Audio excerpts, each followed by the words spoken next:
कोल्हापूरमध्ये पुन्हा एकदा काँग्रेस आणि राष्ट्रवादी काँग्रेस आघाडीची सत्ता येणार हे स्पष्ट झालंय। हसन मुश्रीफ आणि पतंगराव कदम यांच्या प्रमुख उपस्थितीत झालेल्या या बैठकीमध्ये सत्तेचा फॉर्म्युला निश्चित झालाय।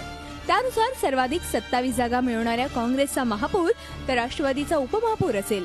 मात्र हा करार सध्या तरी प्रथम नागरिकाचं पद दिलं जाणार हे गुलदस्त्यात राहिलंय।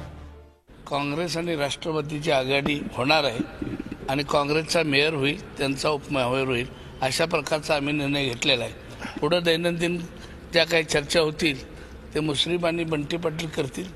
जिथं काय अडचण येईल त्यावेळेला मी स्वतः भाग घेणार। पदाची वाटणी झालेली आहे तर गेल्या वर्षीप्रमाणेच आहे।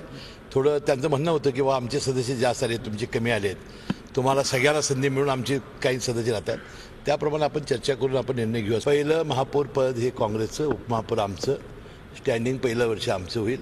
त्यानंतर जी पद आहे ते आम्ही हे करू। गेल्या 5 वर्षांपासून काँग्रेस राष्ट्रवादी काँग्रेस सत्तेवर आहे, पण तरी देखील कोल्हापूरचे अनेक प्रश्न प्रलंबितच आहेत। नव्यानं सत्तेवर आल्यानंतर दोन्ही पक्षांसमोर अनेक प्रश्नांचा डोंगर असणार आहे।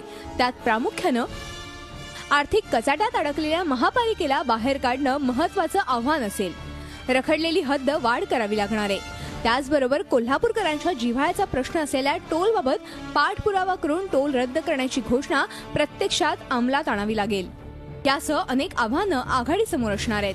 त्यामुळे दोन्ही पक्षांच्या नेत्यांचा चांगलाच कस पुढच्या 5 वर्षांमध्ये लागणार आहे।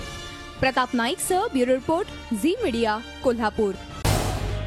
झी 24 तास रहा एक पाऊल पुढे।